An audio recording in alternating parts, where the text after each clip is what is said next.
Hello, everybody, and welcome to the Aggieville Alleycats podcast, where come rain, shine, or anything in between, we're here to deliver to you the Kansas State sporting news that you so love. I'm Ace Edwards, right alongside Connor Balthazar. And welcome to what is now the biggest game of the year. Even Maple wants to join in on the action after this one. But this is, and I'm not exaggerating, probably an elimination game for Arlington. And I know that a lot of people will say that's hyperbolic. I don't think it is.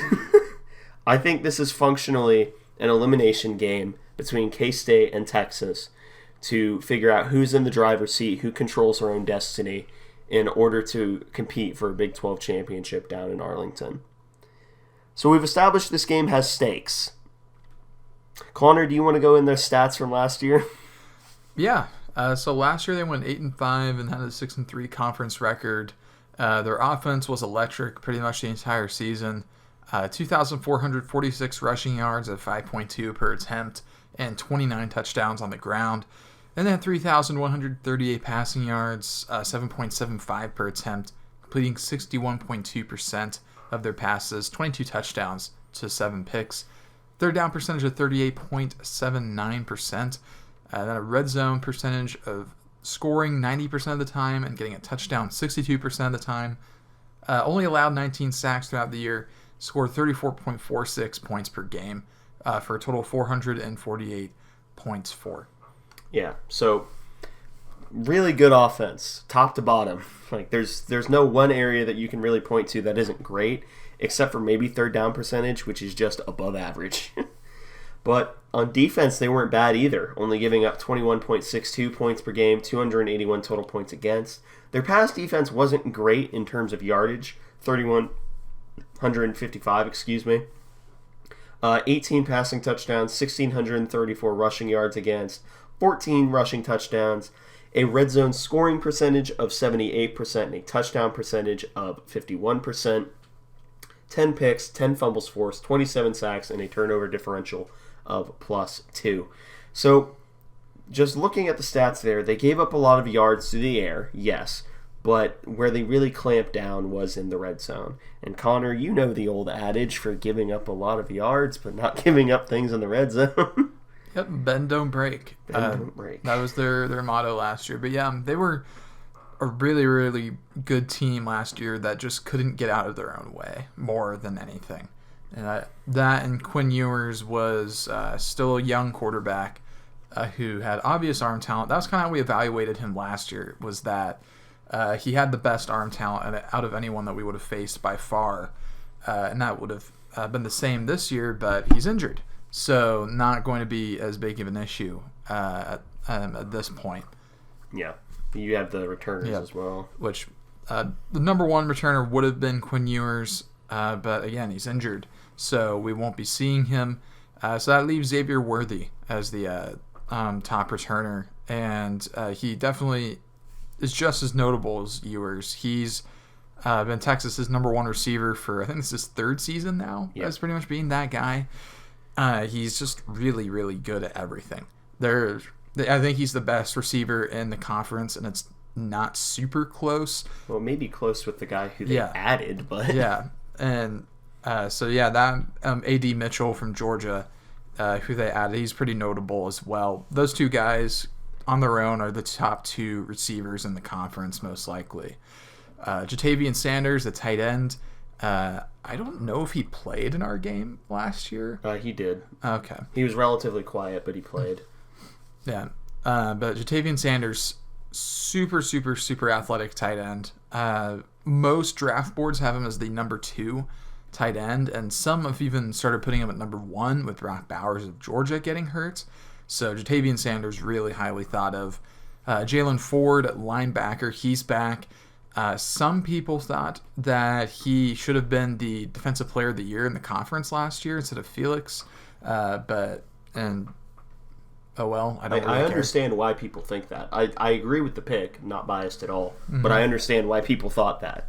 Yeah, but so he's had a bit of a chip on his shoulder that way, and he's back for another year at Texas. Jaron Thompson at safety, another notable returner, and then Barron Sorrell at defensive end. Yeah. So they're returning a lot of production, even that isn't listed on there.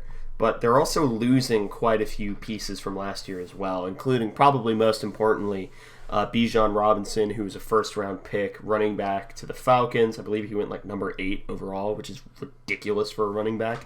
And honestly, he deserved that. DeMarvion Overshone, who was their leader on defense last year, was a third-rounder to the Cowboys. Roshan Johnson, who was their RB2, was a fourth-rounder to the Bears. Keandre Coburn, who was their nose tackle, was a sixth-rounder to the Chiefs. Moro Ojomo, who was one of their defensive ends, was a seventh-rounder to the Eagles. And then Brennan Thompson, who was one of their leading receivers last year, ended up transferring to Oklahoma. So someone made him really mad at Texas, I imagine, because that's a spite transfer right there. But yeah, they are losing a lot from last year, or have lost, I suppose, because it's not an ongoing process. But in terms of their schedule, they're a 7-1 team, 4-1 conference record. They blew out Rice. They beat Alabama by 10. They beat Wyoming by 21. They decimated Baylor 38-6. They beat KU handedly 40-14. Barely lost to, at the time, 5-0 Oklahoma 34-30. Barely scraped by Houston, strangely enough, at Houston 31-24. And then completely dismantled a 5-2 BYU team last week, 35-6. Now you could say, I'm really only seeing that's not a cupcake schedule. Like, they've played an improving KU team that I still admittedly think have flaws, but just beat Oklahoma. They beat a really good Oklahoma squad, and they beat Alabama, albeit an Alabama that seemingly has barely figured out its quarterback situation. Like, this is, I want to make this known in no uncertain terms. Texas is a remarkably talented and a very, very, very good team. Which means, Connor, you have the stats all the way to the defensive stats for this year. Yep. So this year they're 7-1. They're 4-1 in conference. Again, that only loss being a dramatic loss to Oklahoma in the Red River rivalry.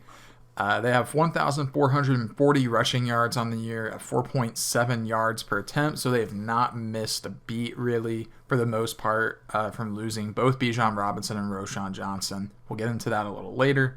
And then passing yards, 2,193 on the air, 8.77 per attempt, 15 touchdowns to 4 interceptions, and throwing 16 rushing touchdowns as well. Their offense overall averaging 6.6 yards per play, converting 40.57% of their third downs. And then on defense, only allowing offenses to convert 27.78% of their third downs, which is incredible. Defense allowing 5 yards per play still. And then I'm getting into your stats now. No, you're good. But the main stats that I want to point over, they're averaging 34.5 points per game, a turnover differential of +6. They have 19 sacks. Here's the kicker. And here's where my prediction for the game much later will make a lot of sense. On defense, they're only giving up a touchdown on 27% of red zone possessions. They're allowing scores 68% of the time. Oh, okay. And then on offense, they're only scoring touchdowns 48% of the time, and that's with the majority of the games being with Quinn Ewers. And they're only scoring on 79% of the time. So, to just give you a little mini preview of what we're about to say, Texas lives and dies by explosiveness. That is their number one philosophy. But before we get into more about that and the general scouting report regarding Texas, here is a quick word from today's sponsor. And we are back to this episode of the Aggieville Alleycats podcast, this time giving a scouting report for what is probably an elimination game for Arlington.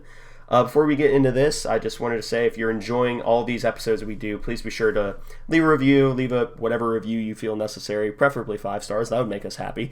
But just helps spread the podcast around, and we would really appreciate it. But let's get straight into the offensive play calling philosophy. And Connor, I'm just going to give you all these notes. Yeah, so play calling, despite their offense with Quinn Ewers being one of the most pure passers in college football, their run-pass split is 54-46 in favor of the run, so they slightly favor the run. And then with their current quarterback, now that Ewers is out, Malik Murphy, they're going to run a lot more in the way of RPOs, a lot more one-read stuff, just because Malik Murphy just nowhere near as experienced and nowhere near as natural a passer as Quinn Ewers.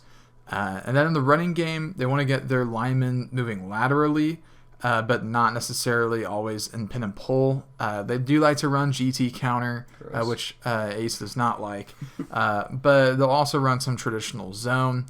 But then in their passing, nearly 50% of the time, just under 49% of the time, they're running play action. And then over 20% of the time, they're running screens. And they used a lot of jet motion for coverage indicators, which granted a lot of teams do, but they do it to a notable degree. So a lot of play action, screens, and a lot of eye candy, and a lot of pulling on their offensive line. And they prefer to run the ball and a lot of RPO. So this is a very modern offense in a lot of senses. Which hopefully, well, not hopefully, but the intention, at least for Steve Sarkisian, I imagine right now, is to make things as easy as possible for Malik Murphy. Yeah, and admittedly, that was sort of his same philosophy with Quinn Ewers, even though Quinn Ewers was further along. But now we can talk about the new man under center, and that is Malik Murphy, number 6. This will be his second career start. He has a grand total of 36 passing attempts in his college football career. He is a redshirt freshman, and there's very limited film on him. You get the BYU game, and then you get like maybe a quarter of Houston. And they weren't passing much against Houston. In fact, they only did so twice with Malik Murphy. But I can tell you one thing that he is definitively not. Mobile. He's a statue, which makes sense given that he was a pocket passer, but still, it is kind of miraculous that that Texas has recruited a quarterback who's bordering on statue territory. Yeah, a little unusual, I guess, for Texas. We never really think, I guess, of Texas as being a team that has overly mobile quarterbacks, but it seems like they always have a mobile element to their game. Even a guy like Ellinger, who doesn't seem like a mobile quarterback, was kind of Max Duggan mobile, where he was just kind of a bowling ball that just somehow managed to constantly get first downs. But it was just his acceleration was so weird. Yep. But what he does have, there are two things that I can definitively say about Malik Murphy. He's not mobile. Oh my God, he has a rocket arm. It's not as good an arm as Quinn Ewers. I don't think anyone not named Josh Allen and Justin Herbert have as good an arm as Quinn Ewers. But wow, he has legitimate arm talent. Like probably like top 20 arm talent in all of college football, and he's a backup, which again just sort of tells you what Texas is bringing in. But everything else about his game just seems really, really hit or miss. His accuracy really fluctuates from barely passable to really, really bad. He's really paranoid in the pocket, and when he tries to ride out pressure, he is awful at it. In fact, his specific numbers under pressure, which he is under pressure on 17.6% of his dropbacks, he's only completing 40% of his passes, and he has an offensive PFF grade of 21.7. And 33% of his throws under pressure have been turnover-worthy plays. So he's not there in terms of decision-making and pocket presence and how to deal with pressure. And when he's not under pressure, his decision-making is inoffensive, but a lot of teams have realized that, or the teams that have faced him, which is BYU and a little bit of Houston, they realize, wait a minute, he's not dealing with pressure very well. So when he's blitzed, which 53% of the time he has been, everything about his game just sort of falls apart. But outside of that, in his limited passing attempts, he's mostly been operating over the middle, which very much suits the Steve Sarkisian offense. In fact, he has 24 point. That's ridiculous. Over 80% of his pass attempts are over the middle in some way. So, which makes sense, because you don't want your freshman quarterback to have to move his head around all that much when he could just look forward and then just try to process what's in front of him. So he's trying to simplify the offense. But the problem with that is that you cannot be late throwing over the middle. That is the downside of throwing over the middle. Throwing outside, yeah, you have to make harder throws, but you also somehow get more room for error. If you're late throwing over the middle, it's a pick or you're killing your receiver. That's it. So right now, as it stands, Malik Murphy is a quarterback that has to have everything go right, or he's just not going to be that perfect quarterback. And, you don't expect perfection from a redshirt freshman, but he's bordering on just not good territory whenever one slight thing goes wrong. And I don't want to dumpster on him. He does go to Texas, so actually that's a little bit of a lie. But he's not Quinn Ewers. No one should expect him to be. And that's all I really have to say until we get into the prediction phase. I talked for a long time, which means, Connor, you get the running back, and let's go the first two receivers. Yeah, so running back, we have Jonathan Brooks, which I thought he was a 5-star. Turns out he wasn't. He was a low-end 4-star, which is, they don't deserve it. But, I mean, if you thought that it was going to get easier now that Bijan, Roschon, Johnson are gone, you're kind of right. You're marginally right. But not to a degree that's worth even mentioning, honestly. Jonathan Brooks is really, really, really, really good. He's a Texas running back through and through. He looks like one. He runs like one. And everything about him is basically like Bijan, but not quite as dominant, at least in terms of how he is just able to get away from any contact. But he's still able to do that really well. He's a very powerful runner. His contact balance is unbelievable. And he's elite in those traits. His long speed is good enough to where if you take a bad angle, he's going to hurt you. And again, he doesn't have the best wiggle, but his vision is really good. There's a lot to like about Jonathan Brooks. If you're a Texas fan, that is. But we aren't Texas fans, so we're just annoyed, again, that Texas is, again, going to have a really, really good running back that's difficult to bring down, that knows where to run, and is patient behind a really good offensive line. That is going to make Jonathan Brooks very frustrating. A big part of this game is going to come down to how we're able to handle him for the most part. He's definitely the best running back that we've seen this year in terms of physical talent. So it's going to be difficult to contain him. This is the sort of game where you really would like to have a guy like Daniel Green available to kind of match that physicality. It's going to be a huge test for the front of our defense here because we're already a little depleted, but Brooks is just a really powerful running back that we're going to have to be better at tackling in this game than we've been in any other game this season. Yeah. I think one of the comps that I've heard for him is he's Bijan without the twitch, which is a nightmare scenario. Yeah. If the only thing you're leaving behind from Bijan has the twitch, I still would really rather not.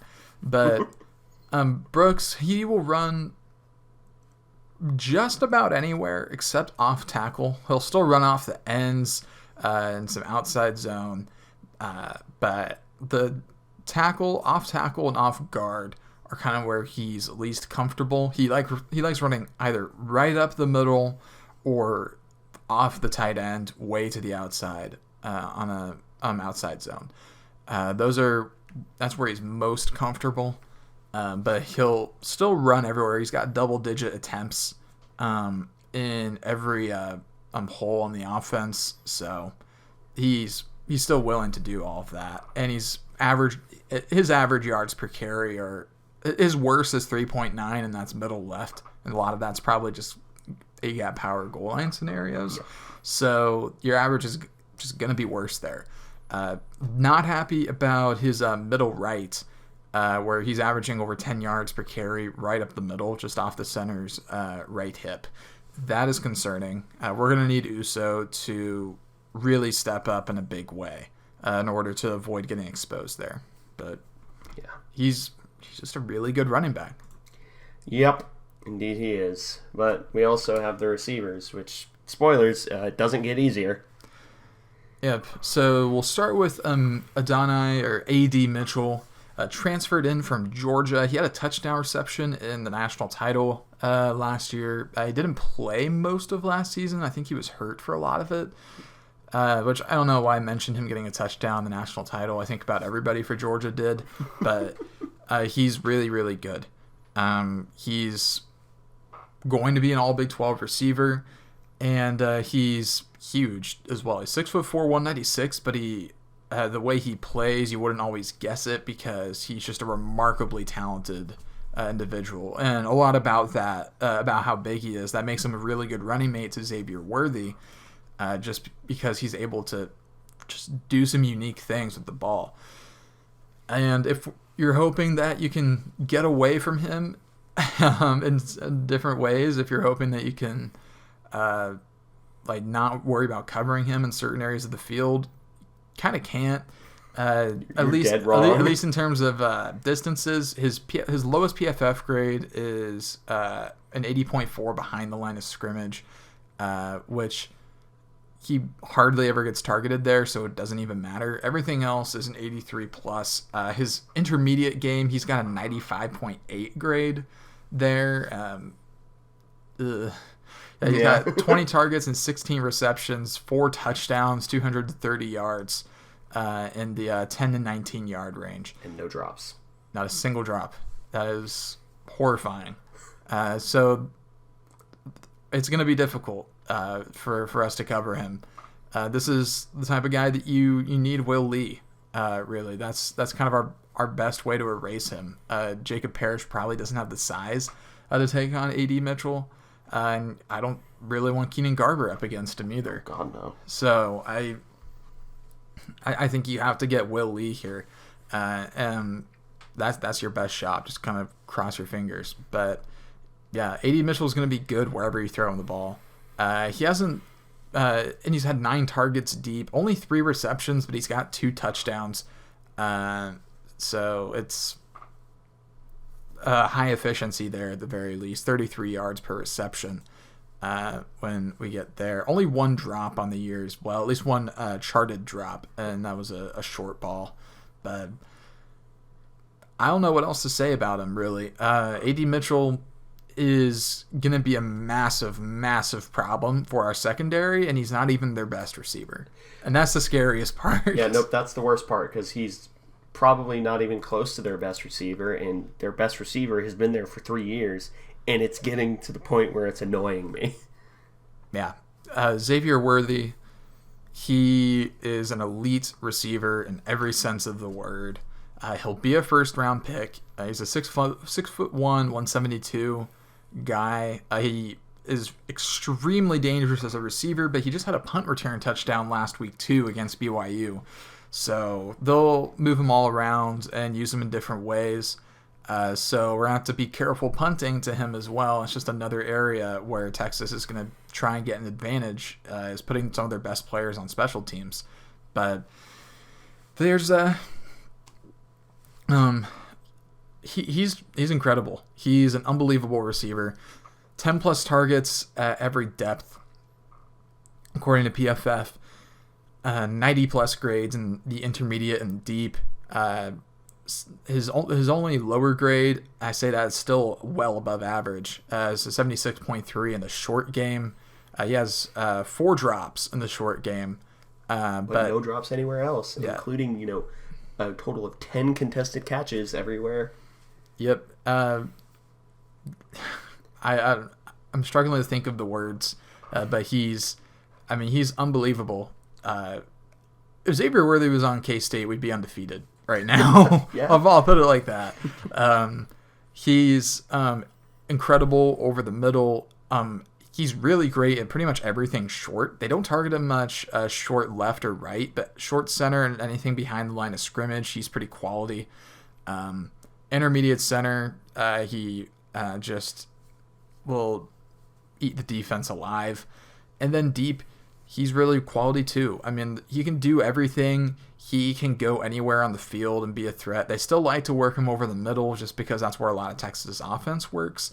But they can use him anywhere. And they want to get him in space. And there's a lot to like about him. And he's still fast. He's going to be a first rounder. He's an incredible route runner. So we're going to need someone to be able to really stick to him, which I think is maybe where someone like Jacob Parrish may be our best bet. Garber would probably do okay against him deep because Garber does have fairly decent speed, but he's just so good. He has a great head fake and is able to really fake guys out really well. That route running that he has. He just has a lot of details that a lot of guys at the college level just don't have. The only weakness he really has is that he's kind of slight, 6'1", 172. So you're going to end up being pretty skinny with those measurables. So he is a pretty skinny receiver. I seem to remember maybe 2 years ago that he got injured in our game against him. He got injured again on a punt return against us. Yeah. We like hit him kind of an open field. There was a pretty direct hit, and I ended up getting him injured. I'm not saying that's what we should do. No. But I'm just saying that lends itself to the fact that he is slight, and that is really the only weakness to his game, is that it can result in him getting banged up sometimes, but there's nothing else that is really a weakness for him. Yeah, he just reminds me so much of Devontae Smith, but I think he's faster than Devontae Smith. And he won a Heisman. It's really tough. It's really, really tough. Do you want the last receiver, or do you want to take the second tight end? Well, or the first tight end, I should say. I'll take this last guy. Okay. This guy, Jordan Whittington, he's 6'1", 204, so he's fairly well built, especially compared to Xavier Worthy. He's been a career Texas guy. He's been there for 5 seasons. And he's pretty quality. Yeah, he's a pretty decent guy. And again, he's another person that's going to work the middle of the field and be really effective there, especially in the intermediate. Texas, especially when they had Quinn Ewers, loved working that intermediate middle part of the field. But he does work some intermediate right as well. I imagine we will be seeing more of him in the short center, though, with Malik Murphy. But they may still want to try and get him open over the middle because he can play some bully ball, and he's got a lot of athletic upside. And he can hold on to the ball through contact, so he can kind of bail out Malik Murphy a bit at times. I'm not sure who of our corners we should put on him. In a perfect world, I'd say we could put Will Lee on him, but we already have him covering A.D. Mitchell in my world. So VJ can get him. All right, well, let's put VJ on him. I believe in you, Ace. So, but he gets nearly 50% of his targets in the 10 to 19 yard range, and of those, he gets a majority of those in the between the numbers and outside right.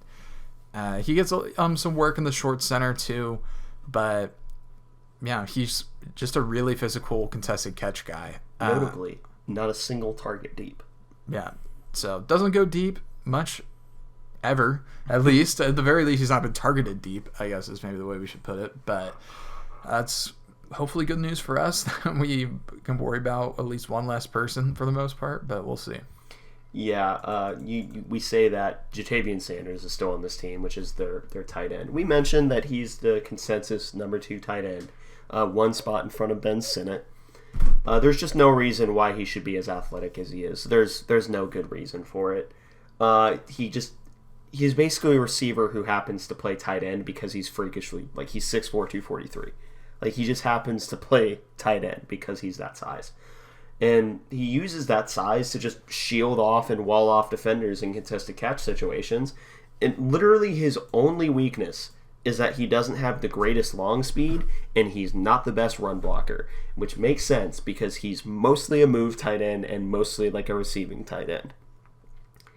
Ja'Tavion Sanders, in a game that I think has a lot of really, really concerning matchups, I think Ja'Tavion Sanders might be the most concerning of them if we're going in a pure man coverage situation, just because of that athleticism. But there's more, because you get the second tight end who logs pretty much like a weirdly comparable amount of snaps, and that's Gunnar Helm, who's also been at Texas for a while. He's 6'5", 250. And the PFF grades don't say he's a better run blocker. I'm telling you right now, he is a considerably better run blocker. And he's even more of that bully ball Ja'Tavion Sanders play style, but he embodies it more because he's more physical, but maybe a little slower. And, both of their tight ends are receiving problems, and at least Gunnar Helm is a pretty decent run blocker. A lot of the tight end's game, especially in a Steve Sarkisian offense, is to be that matchup problem, to be that headache. And yeah, these these tight ends qualify as precisely that. But those are the tight ends. Now we can get into the offensive line. Connor, would you like the left side or the right side? I'll go and take the left side. All right. So that starts us out with number 78, Kelvin Banks, 6'4", 324, kind of a similar build to KT Leviston, at least based off numbers alone. He's not the fastest guy. He's actually pretty slow in the run game. But the flip side of that is that he's the definition of an anchor in pass protection. Yeah, he's not going to move very well in the run block, but he is just a immovable object in pass protection. Last year, he, as a freshman, was one of the better pass blocking left tackles in the entire Big 12. And that was as a true freshman, I believe. And then this year, he's arguably upped his game a little bit. He kind of has a weird amount of spring to his game for not really being fast, which is so weird that he's not what you would consider a plus athlete at left tackle, but then he still ends up being really good as a pass blocker. And he's ultimately averaging out to a fairly average offensive lineman just because his run blocking isn't great and there's not a lot he can do in space. But as a pass blocker, he is a force to be reckoned with. Yeah, as a pass blocker, he's a problem. Yeah.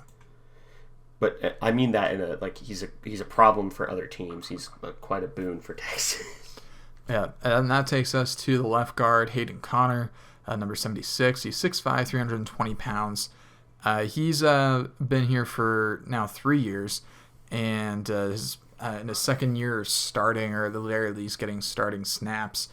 No notes, really. He's fine. He's an inconsistent pass blocker and an okay run blocker, at least according to PFF, and he's all right. Yeah, he's fine. But then we get into the center, which is led by Jake Majors, who I swear to you has been here since the year 1800, even though it's only been he's been here since 2020. It just feels so much longer. He has a lot of experience. That's the number one thing, and you can definitely tell that he commands the offensive line very well. And he also has pretty solid lateral agility for a center that pairs well with some solid enough functional strength. So honestly, I would describe him as a good pass blocking center who's okay at run blocking, which averages out to a good, experienced, if at times unremarkable center, which I'll talk about it at the very end of this, but there's one key strength that this line has. But before then, we get DJ Campbell, 6'3", 343. He just clamps you or he whiffs, and there's no in between. He will either have the most dominant rep in history or he will lose in the most hilarious way possible. And he's probably the only player that I could think of that has this trait in particular, either win or lose straight off the bat. But, the pass blocking reps are doing well for him, 75.7 on the year. Run blocking, 57.8, so again, just a little above average. Then finishing off with their right tackle, Christian Jones, 6'6", 321, big old boy, been here longer than Jake, I want to keep calling him Jake Moody, Jake Majors. He just has this weird ability to just clamp. He literally goes in, clamps, and it's like a bear hug. His hands are so just ridiculously strong in that regard. His biggest weakness is he's just bad at dealing with angles. If you catch him slightly on one of his shoulders, he's probably going for a ride. But he has the lateral agility to make that really difficult to do. Plus, the way he kind of bear hugs and clamps so wide, it makes it harder to access his shoulders. So he's just a really technically sound player. And the number one thing that I want to note about this offensive line is, first off, they're only giving up pressure on 19.85% of snaps, which is pretty good.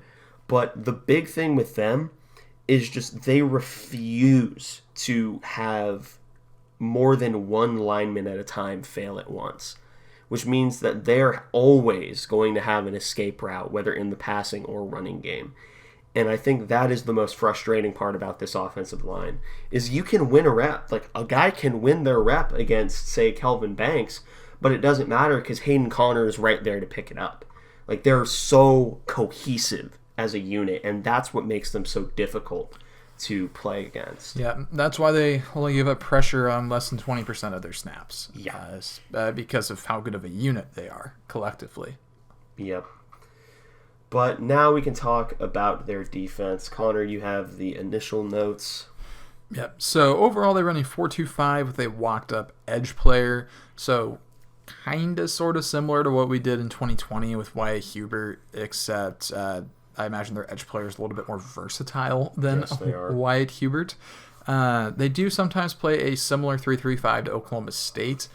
And one of the most notable thing about their defense is they're not very good against off-tackle running. That's because their edge players are pass rushers, basically. That is their entire job. So they are just trying to collapse the pocket as quickly as possible and get to the quarterback. That's why they exist. So they don't believe in playing force. They're the anti-Boom Massey, if you will. And so that allows some off-tackle running to occasionally be successful. Yeah. You also have the coverages as well. Yeah, which they play a lot of off-man coverage, which is exceptionally strange, I think, for the amount of athletic talent they have on their defense. They will still play some other stuff on occasion, but they do prefer off-man, which is really weird that they like off-man. They could really just athletically dominate anybody that they want on the line. So I'm not sure what they see in off-man personally, but more power to them, I guess, if they don't want to reach their maximum potential. Yeah, that's a them problem, not an us problem. But starting off with their interior defensive line and T'Vondre Sweat, number 93, 6'4", 362, big old boy. He's developed into the best interior defensive lineman we've seen since we started the show. Yes, we're including Siaki Ika.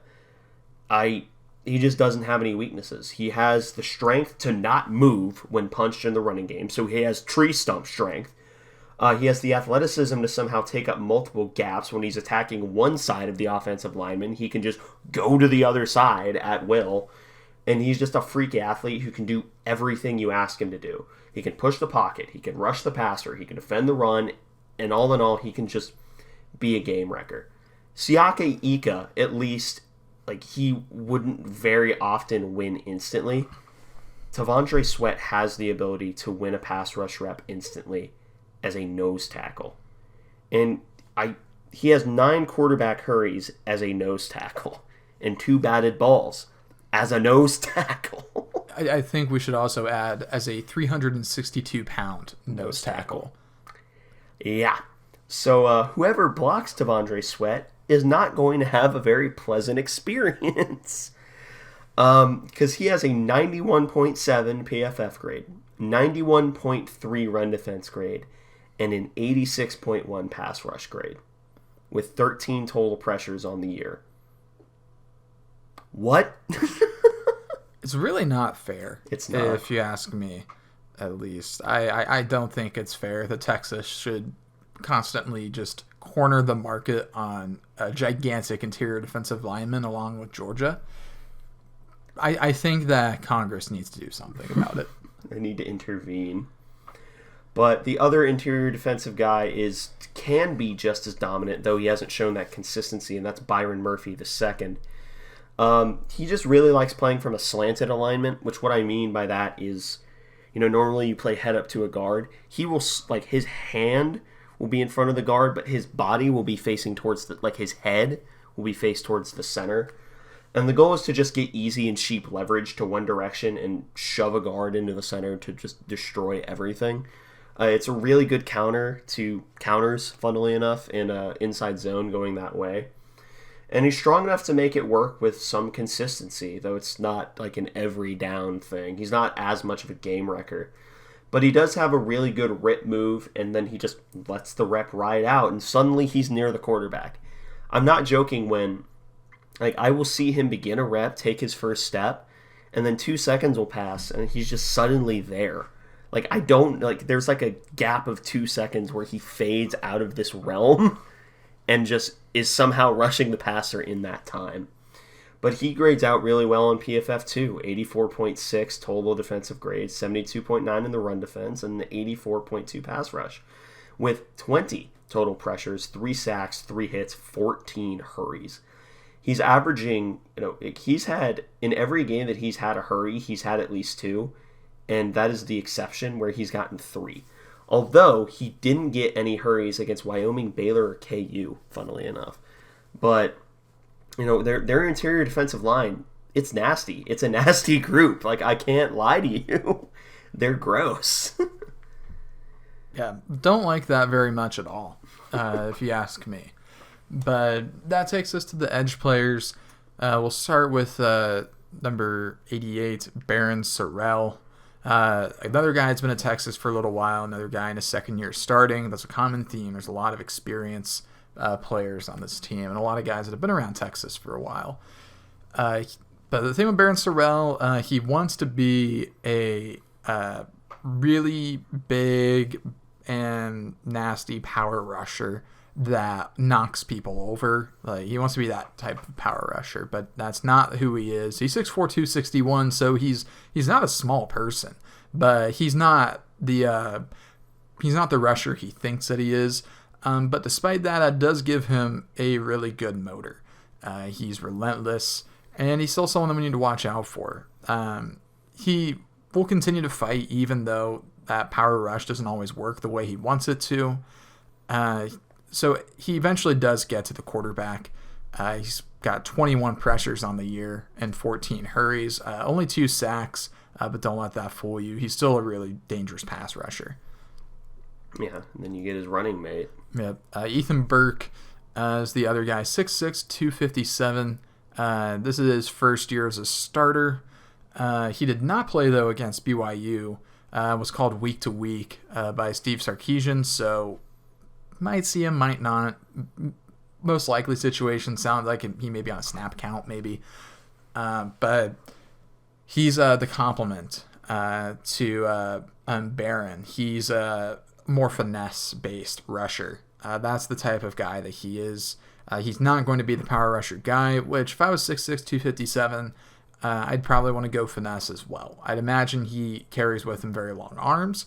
Not seen him in action, but he should be a really dangerous piece still to deal with. And then, of course, the overarching note on the edge rushers is still that they are pass rushers first and foremost, and trying to get into the backfields that opens up the off tackle more often than not in the run game. Yeah. Now we can get into their linebackers, who, aside from their interior guys, probably the best room on the defense. Obviously, it's led by Jalen Ford, who, listen, there's a good reason why people were mad he wasn't the offensive or the defensive player of the year last year. I get it. I don't agree, but I get it. He's just doing everything at a really, really high level. And he does all of this because of his athleticism that makes him a threat in coverage and blitzing. He has heady enough to make sure he's fitting the run properly. And he's just, all in all, a headache. Like, there's not many weaknesses to his... Like, there's not many true weaknesses to his game. I don't think his PFF grades are giving him nearly enough credit because he can be truly a game-wrecking linebacker. Not always because he's physically, like, the most physically dominant, though there are times he is. It's because he's just not going to make mistakes. He's going to be in the right position almost every time. He's going to make the tackle almost every time. And he's going to beat you to your own gap as a running back every single time. That's what makes Jalen Ford so good. And it's honestly complemented by the skill sets of the other linebackers around him, including David Gabenda, who has been at Texas for 5 years. Granted, he's only been a starter this year. He just wants the home run play, which really complements Jalen Ford's style, because Jalen Ford is the consistent guy. Gabenda is the home run hitter. He wants to try and backdoor and run up to the line of scrimmage immediately to get the tackle for loss. And Ford can clean up if he doesn't. And despite his ability to play fast and aggressive, he isn't prone to making the wrong choice in a run fit. Yeah, he's going to try and backdoor it, but that's technically still his gap. And you're not going to be able to cut back into him. And because he's a Texas linebacker, he has the athleticism to be good in coverage. And although that speed does kind of work against him at times, he's still just really instinctual good player. And then, of course, you get the final member of the group, which is Anthony Hill Jr., number 0. And he's just a playmaker. Like, he's literally just the definition of a playmaker on defense. He does stuff outside of structure, but is so efficient in taking those risks that it doesn't matter. It goes without saying he's a great athlete with great instincts, and he's just not the type of player that does well in a predefined structure. But because all three of these linebackers are able to feed off of each other and play off of one another's strengths and weaknesses, the linebackers, even if they aren't all graded out remarkably well, in fact, I think all three of them have graded out to PFF to be just kind of average. It's the fact that they all three play together and each of their skill sets perfectly complement one another. That's what makes their linebacker room so good. You have the disciplined guy in Jalen Ford. You have the home run hitter in Gabenda, and you have the playmaker in Anthony Hill. Yep, and Anthony Hill is a true freshman as well. Yeah. Former 5-star recruit, so a lot. I mean, he's the prototypical Texas linebacker, I guess, in that sense. Just crazy athlete. Highly regarded recruit. He is Texas football in a lot of ways. Yeah, he kind of is. The only way that he could be more of a Texas football player is if he was a running back. Yeah, that's the only thing that isn't going this favor. But yeah, that moves us into the cornerbacks now. We'll start with number 8, Terrence Brooks, 6 foot 200, fairly standard corner size, maybe a little heavier than most, a little stronger, but he's quite good. At least in some ways. But one thing that he's not so good at, though, is getting his head around on deep balls. He has Keenan-Garber syndrome, I guess. Yeah, he very much has Keenan-Garber syndrome. Yeah, but he plays the receiver as a corner.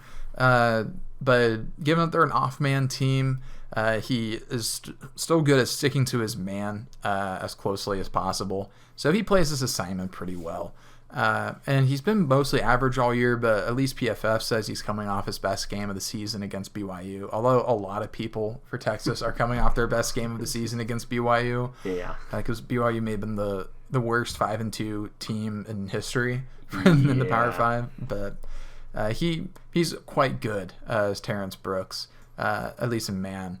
But then that brings us to Malik Muhammad, 6 foot, 181 pound defensive back, number 5. He is in his first year playing. I don't know if that means it makes him a redshirt freshman or a true freshman, but he's in his first year getting snaps. But he's a very willing run defender. And similar to Brooks, he's going to stick to his man, which with those corners and playing off man, they want to stick with their receivers. That's the main thing they're going for. And they're doing the job that they're told to do, I guess, at the end of the day. So those are their corners. Not the most remarkable corners we've ever seen from Texas. Not the most noteworthy, but that doesn't make them bad corners. They're quite good still. They do their jobs. Yeah. And because there's so little to say about the corners, you may have the safeties as well. Yeah. So the the safeties, at least from what you were saying, you felt maybe their worst room, or at the very least, not such a good room. Probably their corners are their worst room, but safeties, they have the opposite problem of the linebackers, where they don't seem like they gel as well.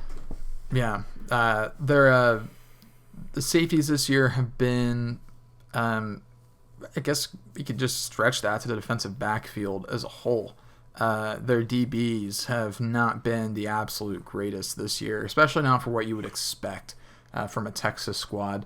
We'll start with Jade Barron, number 23. He's an instinctual fast player who's probably their best defensive back in run support. But if you run a screen against him, he will find a way to blow it up. So he's kind of like their Siegel, then, I guess. At least there's a skill set. He's Marquise Siegel. Yeah. 5'11", 192. He is basically Siegel. He's in his fourth year playing, second year as a starter. Again, coming off one of his best games of the season against BYU.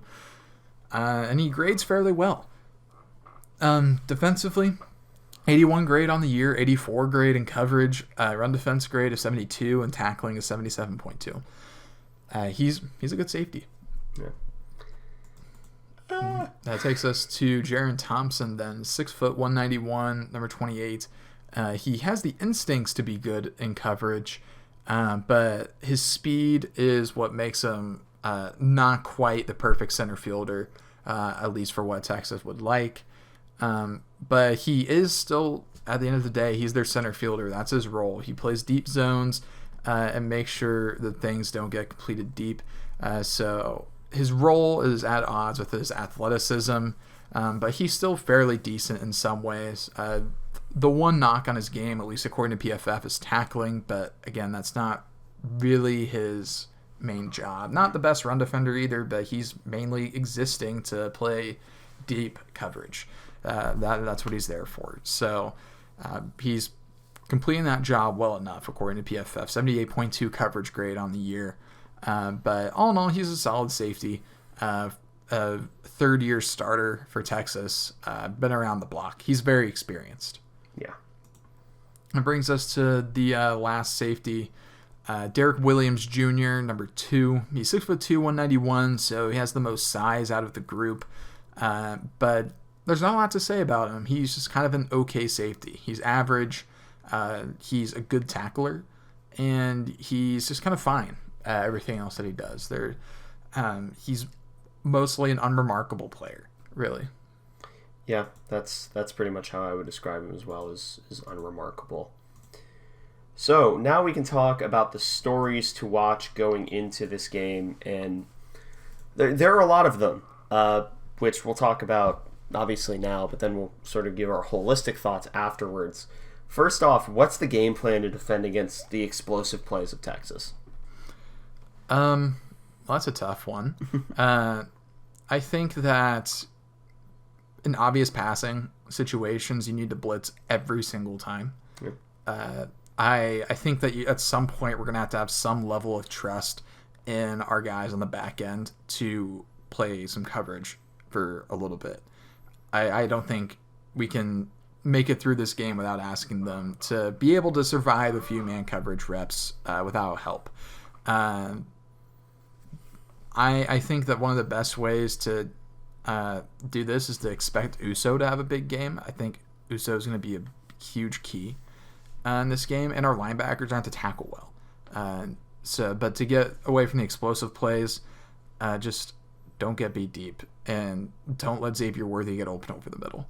Yeah, because those are losing weight. Those are ways to lose. Yeah, he can catch the ball over the middle, but he cannot get space over the middle. Yeah.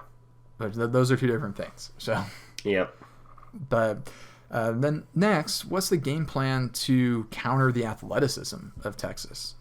See, on defense, I think it's going to be a lot of, pin and pull, like counter stuff to where you're not necessarily have to win. You just have to get in the way.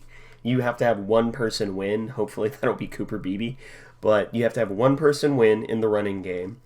In the passing game, they're going to play a lot of off-man coverage, so you have to be willing to just take what the defense gives you, which Will has done very well with these last couple of weeks. And on offense, you just have to... You're not going to be able to truly counter the athleticism. Like, Texas is probably one of the most athletic teams in the country. Washington's probably up there. Georgia's up there. Ohio State's always up there. But the best way that we can counter the athleticism of Texas is to make sure those people don't get the ball, and that's by making Malik Murphy uncomfortable. Yeah, I am. But speaking of, I guess, for your next question. Speaking of, can K-State make Murphy uncomfortable in the pocket? K-State's not been getting as many sacks recently, but the pressure rate's been high, and they've been getting a lot of QB hits as well that have been noticeably affecting quarterbacks that we've been facing in the pass game. Malik Murphy is definitely a vulnerable quarterback. He's young, only in his second career start, the first time against a conscious team, and he's not going to be 100% ready yet. K-State has a huge opportunity as a defense, Joe Klanderman especially. There's a huge opportunity to get creative with your rushes, especially because Malik Murphy is not a particularly mobile quarterback. So K-State, I'm looking to see a continuation of some overloading from last week. I imagine we see some of that, and hopefully a lot of stunts, because we're going to need to get creative. We're not going to be able to win a lot of just straight up rushes against this Texas offensive line, at least as a unit. We're going to have to outnumber them in a lot of situations, whether that be straight up or overloading, but we need to be able to make Murphy uncomfortable by just getting consistent pressure, and we need our corners to be quality on the outside. We're going to give up a few, but we really need Will Lee and Jacob Parrish to step up against A.D. Mitchell and Xavier Worthy. Yeah, which I agree. I think K-State is more than capable of making Murphy uncomfortable because it's pretty easy to make him uncomfortable. BYU is able to do it, and they're not exactly the pass rush gods. Yeah. But let's go to the next question. Who wins the turnover battle? See, normally we just leave this as sort of a given because it's a given every single week. Turnovers will decide this game. K-State needs one. And if they get two, I would feel really happy about how... Like, if you told me right now that K-State got, like, 2 turnovers, I'd say we won the game somewhat comfortably. We can't afford to give the ball away. We can't afford to give possessions away. Even if they would have been possessions that just end in field goals, we can't afford to give them away. Not against a team that's opportunistic as this and as athletic as this. You want to give Malik Murphy and that offense as few opportunities as possible. This would be a great game for us to suddenly get the ability to run like 7 minutes off the clock every single drive. This would be the perfect game to do that. Yes, that would be incredible. If we could just play ultimate ball control, I'll be so happy. Yeah. But the last little storyline here is, does K-State use Avery a lot in the quarterback running game to keep Texas off balance despite their amazing athleticism?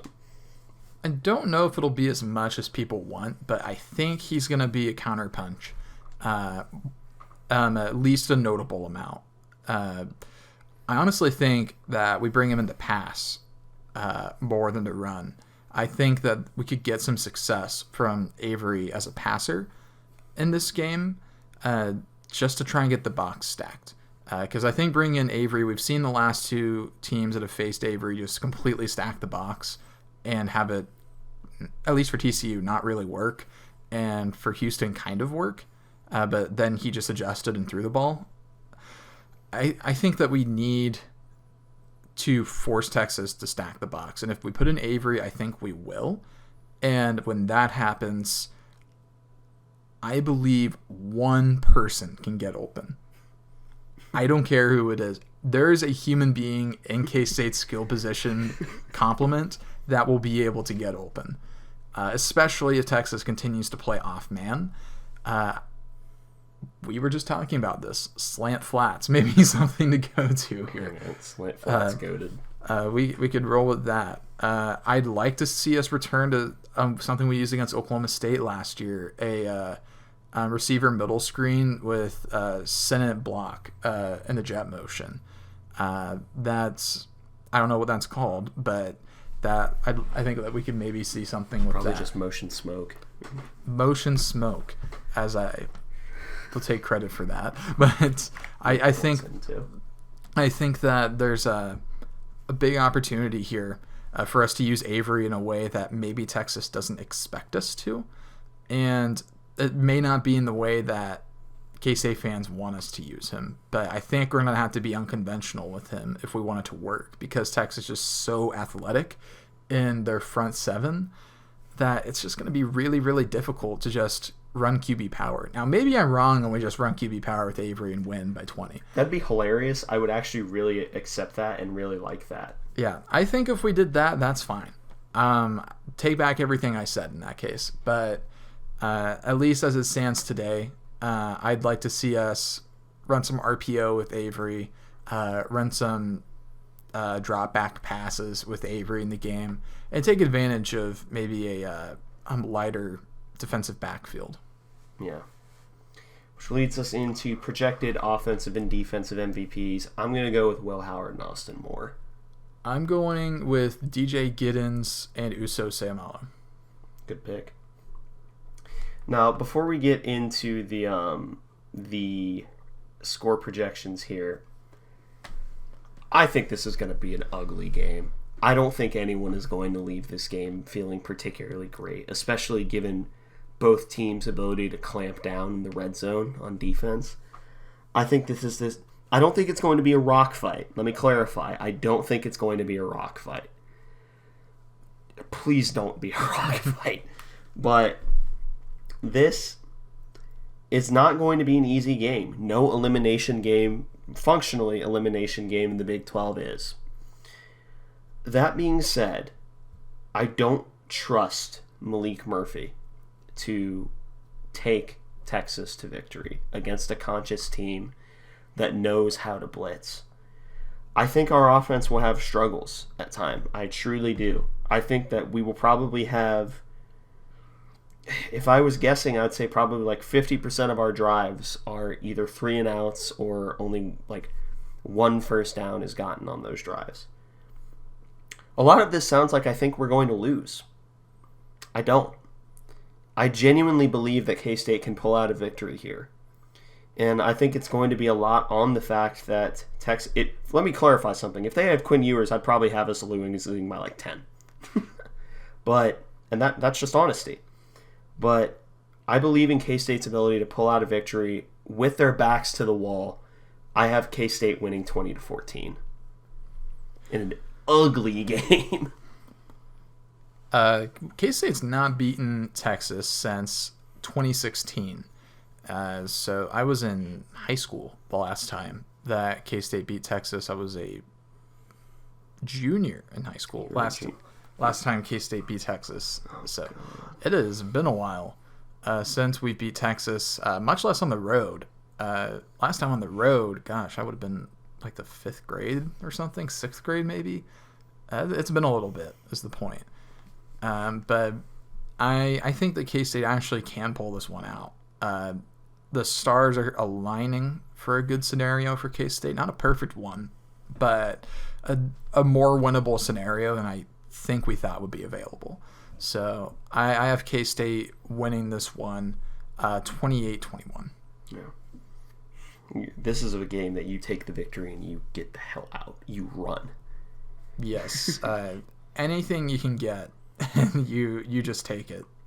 This is not one where I'm going to really be too finicky about how we get the win.